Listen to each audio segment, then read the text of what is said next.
warahmatullahi wabarakatuh. Saya Windy Widiawati dengan NIM 224 akan menyampaikan materi yang pertama, yaitu manajemen sumber daya manusia dalam bisnis retail.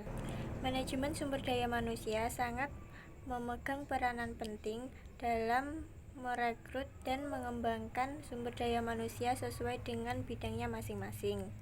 Dan juga pengelolaan SDM sangat berperan strategis dalam meningkatkan posisi persaingan dengan perusahaan lain.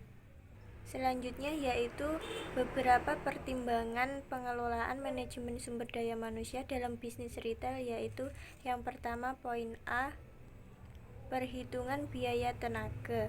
Jadi perhitungan biaya tenaga itu termasuk bagian dari komponen biaya total retail, sehingga mengelola karyawan yang efektif dapat menghasilkan keuntungan dalam penghematan biaya total retail.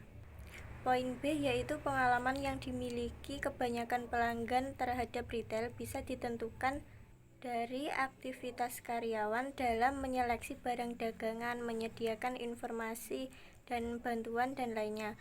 Oleh karena itu, peran karyawan merupakan salah satu fungsi utama dalam bisnis retail. Selanjutnya poin C yaitu kinerja operasional retail. Jadi dalam pengelolaan SDM, kinerja operasional itu sangat penting sehingga menghasilkan skill karyawan yang spesifik dan tidak dapat ditiru oleh pesaing. Untuk itu diperlukan standar operasional prosedur bagi karyawan retail. Demikian materi yang dapat saya sampaikan. Selanjutnya akan disampaikan oleh pemateri berikutnya. Saya Alfira Fikoh NIM 226. Di sini saya akan menjelaskan mengenai sebuah struktur organisasi. Di dalam sebuah perusahaan, maka penting adanya struktur organisasi. Struktur organisasi yaitu dengan menentukan dahulu tugas yang ada lalu dikelompokkan menjadi beberapa bidang kerja. Di dalam sebuah perusahaan, jika tidak ada struktur organisasi, maka perusahaan tersebut akan susah untuk berkembang dan maju untuk lebih besar. Berbagai pilihan struktur organisasi dibedakan menjadi 4, yaitu yang pertama struktur organisasi berdasarkan fungsional, yaitu disusun berdasarkan fungsi yang dijalankan oleh masing-masing departemen. Kemudian yang kedua ada struktur organisasi berdasarkan produk, yaitu struktur yang disusun berdasarkan barang dagangan yang dijual di dalam retail. Kemudian yang ketiga adalah struktur organisasi berdasarkan geografis, yaitu disusun berdasarkan wilayah geografis tempat dijual dan dilayaninya retail. Kemudian yang keempat adalah struktur organisasi kombinasi, yaitu disusun dalam bentuk kombinasi antara fungsional, produk, dan geografis maupun barang dagang yang dijual. Selanjutnya, dalam struktur organisasi retail terdapat 2 persoalan penting dalam merancang sebuah struktur organisasi. Yang pertama adalah sentralisasi versus desentralisasi. Sentralisasi sendiri merupakan wewenang untuk segala keputusan yang dilimpahkan ke manajer pusat, bukan manajer toko. Sedangkan untuk desentralisasi merupakan wewenang untuk pengambilan keputusan retail yang dilimpahkan ke dalam manajer toko. Kemudian yang kedua, koordinasi barang dagangan dengan manajemen toko. Pada kenyataannya, pada sebuah retail kecil, maka akan sedikit mengalami masalah dalam mengkoordinasi tokonya, karena biasanya pemilik retail kecil akan langsung berhadapan dengan pembeli dan pemasok. Sedangkan untuk retail besar, maka akan dibagi menjadi beberapa divisi, yaitu diantaranya ada divisi pembelian yang akan berhubungan dengan pemasok untuk mensuplai barang, sedangkan untuk divisi penjualan maka akan berhubungan langsung dengan pelanggan untuk penjualan. Selanjutnya, ada beberapa syarat dalam memilih ketentuan penyusunan struktur organisasi, yaitu yang pertama ada semua fungsi digambarkan dalam bentuk diagram struktur. Kemudian yang kedua, setelah struktur itu terbentuk, maka setiap fungsi dalam struktur dicarikan oleh satu orang untuk dijadikan penanggung jawab. Kemudian yang ketiga, tanggung jawab dalam sebuah fungsi bersifat tunggal, jadi tidak boleh ada 2 orang penanggung jawab. Kemudian yang keempat, satu orang penanggung jawab fungsi bisa dan boleh menjadi penanggung jawab fungsi lain dengan syarat tidak ada benturan kepentingan. Kemudian yang kelima, fungsi yang tidak boleh dirangkap antara lain yaitu divisi merchandise dengan divisi keuangan. Yang kedua ada divisi merchandise dengan divisi store operation. Kemudian yang terakhir ada divisi aset dan divisi keuangan.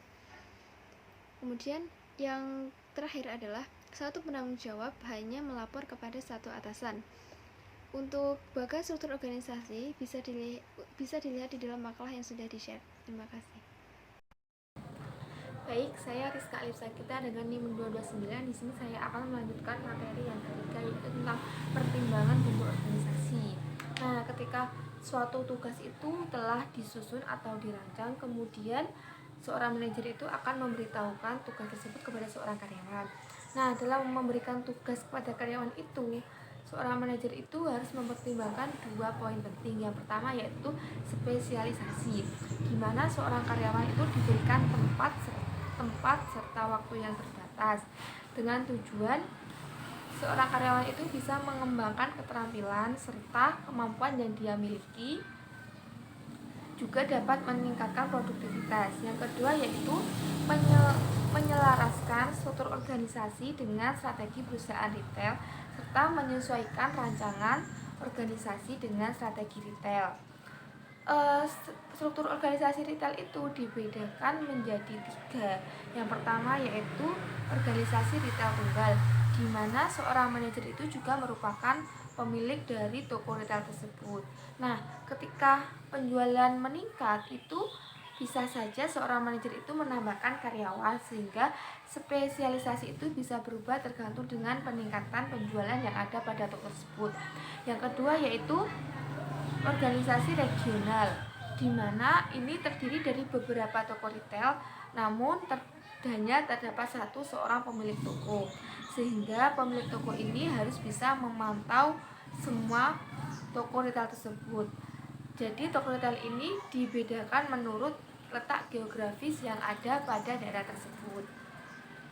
Dalam struktur organisasi regional ini ada beberapa divisi di dalamnya, seperti divisi barang dagangan, divisi pembelian, manajer kelompok, serta divisi retail.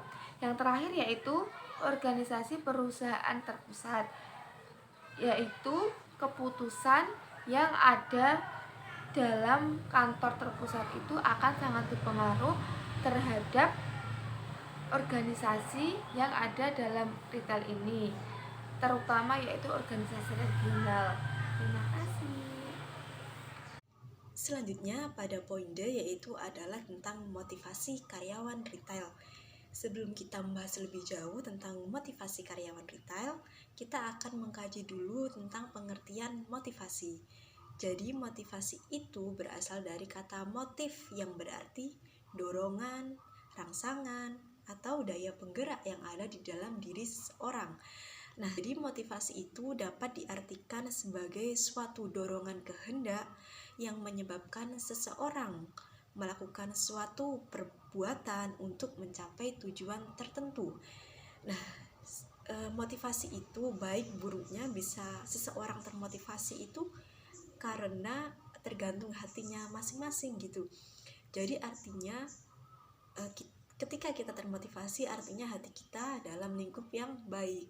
Nah, sedangkan kalau kita mengabaikan motivasi dari orang lain, itu berarti hati kita sedang tidak baik-baik saja. Artinya terpengaruhnya seseorang atau termotivasinya seseorang itu tergantung pada kondisi hati masing-masing.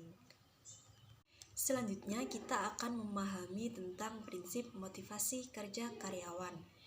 Jadi prinsip itu dalam buku yang ditulis oleh Mangkunegara itu ada 5 prinsip teman-teman, yaitu yang pertama adalah prinsip partisipasi. Akan membahas yang pertama yaitu prinsip partisipasi. Prinsip partisipasi itu dalam upaya memotivasi kerja yaitu adalah memberi kesempatan kepada karyawan untuk ikut berpartisipasi dalam menentukan tujuan suatu perusahaan yang ingin dicapai oleh seorang pemimpin. Jadinya setiap karyawan itu bisa ikut berpartisipasi dalam hal pemikiran, pendapat, dan lain sebagainya.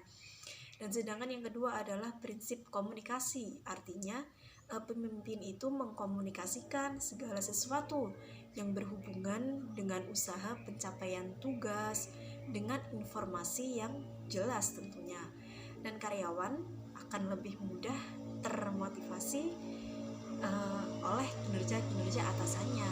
Jadi komunikasi itu sangat penting sekali yang dilakukan oleh atasan kepada bawahan supaya bawahan itu merasa dimotivasi cara kerjanya.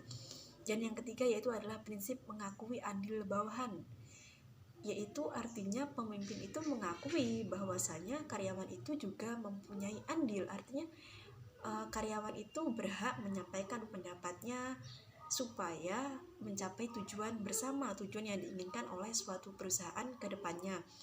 Dan dengan pengakuan tersebut karyawan itu merasa dihargai, dihormati, sehingga akan menumbuhkan sikap kerjasama yang baik antara atasan dan bawahan. Dan sedangkan pada poin yang keempat tentang prinsip, yaitu adalah prinsip pendelegasian wewenang. Jadi pemimpin itu memberikan otoritas atau wewenang, amanah kepada karyawan untuk sewaktu-waktu dapat mengambil keputusan terhadap pekerjaan yang dilakukannya. Jadi pemimpin itu memberi amanah kepada karyawannya untuk ketika suatu hari nanti jika ada kepentingan mendadak dan atasan, apa yang disampaikan oleh atasannya. Selanjutnya pada poin kelima yaitu adalah tentang prinsip memberi perhatian. Nah, sebagai seorang pemimpin seharusnya ketika kita memiliki sikap kepemimpinan yang baik, yaitu adalah saling menghargai, saling mengasihi terhadap para bawahan atau karyawannya. Dan itu sangat mempengaruhi kinerja karyawan ke depannya. Kenapa? Karena karyawan itu merasa sangat dihargai sekali oleh atasannya, oleh bosnya gitu.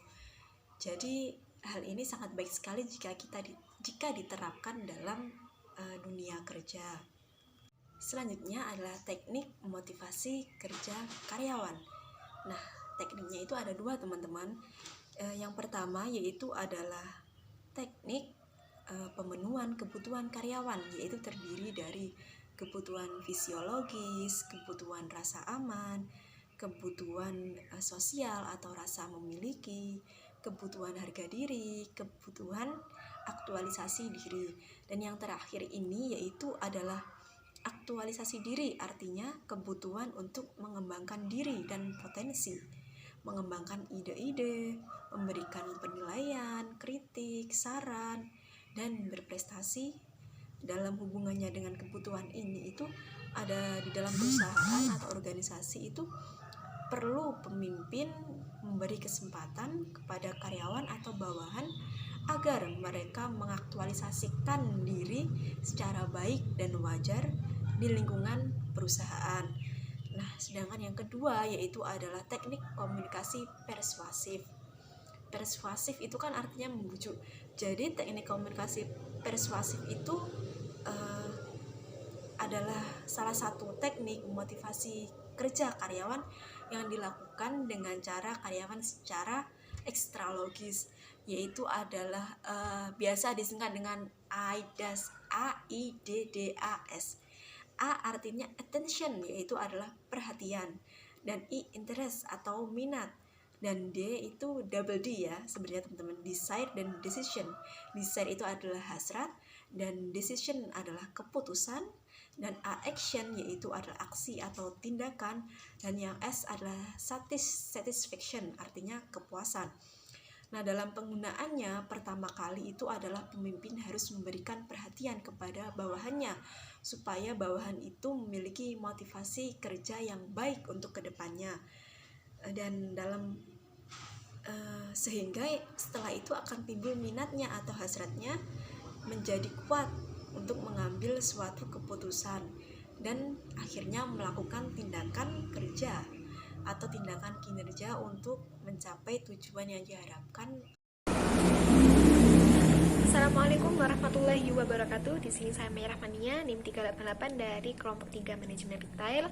Dari kelas Manajemen Industri 6A akan menarik kesimpulan dari penjelasan teman-teman saya tadi di awal video. Jadi dapat saya simpulkan bahwasanya di sini perkembangan bisnis retail ini sangat pesat, dapat dilihat dari banyaknya perusahaan retail yang bermunculan untuk menarik minat konsumen dengan harapan dapat memimpin pasar, sehingga persaingan dalam dunia retail ini akan semakin pesat. Dan di Indonesia sendiri, perkembangan bisnis retail ini telah memasuki era praktis seperti negara-negara maju, khususnya di kota-kota besar seperti Jakarta, Surabaya, seperti itu. Dan kondisi tersebut menyebabkan produsen ini lebih jeli dalam menciptakan keunggulan sebelum terjun ke pasar sasaran. Hal ini juga dapat didukung oleh sumber daya manusia yang handal, potensial, dan memiliki loyalitas tinggi terhadap perusahaan. Lalu sumber daya manusia ini juga mempunyai peran yang sangat penting dalam pengelolaan bisnis retail karena membutuhkan kesiapan pengelolaan. Dalam arti sumber daya manusia ini harus memiliki pengetahuan dan keterampilan dalam hal manajerial penjualan retail sekaligus kepekaan dalam melihat peluang pasar.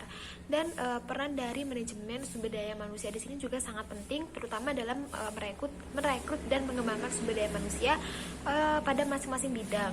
Jadi pengelolaan sumber daya manusia ini di perusahaan berperan strategis meningkatkan posisi bersaing perusahaan dengan perusahaan pesaing. Dan tentu dalam struktur organisasi di sini juga memiliki peran yang sangat penting, di mana struktur organisasi ini harus mampu mengidentifikasi aktivitas yang dilakukan oleh para karyawan dan menentukan garis otoritas dan tanggung jawabnya dalam perusahaan. Ada 4 struktur organisasi yang bisa dipilih. Yang pertama ada struktur organisasi fungsional, ada struktur organisasi berdasarkan produk, ada struktur organisasi berdasarkan geografis, dan ada struktur organisasi kombinasi. Dan ketika tugas telah diidentifikasikan, kelompok retail ini dispesifikasikan dalam bentuk bidang kerja untuk ditugaskan ke karyawan dan ditentukan pula hubungan timbal baliknya.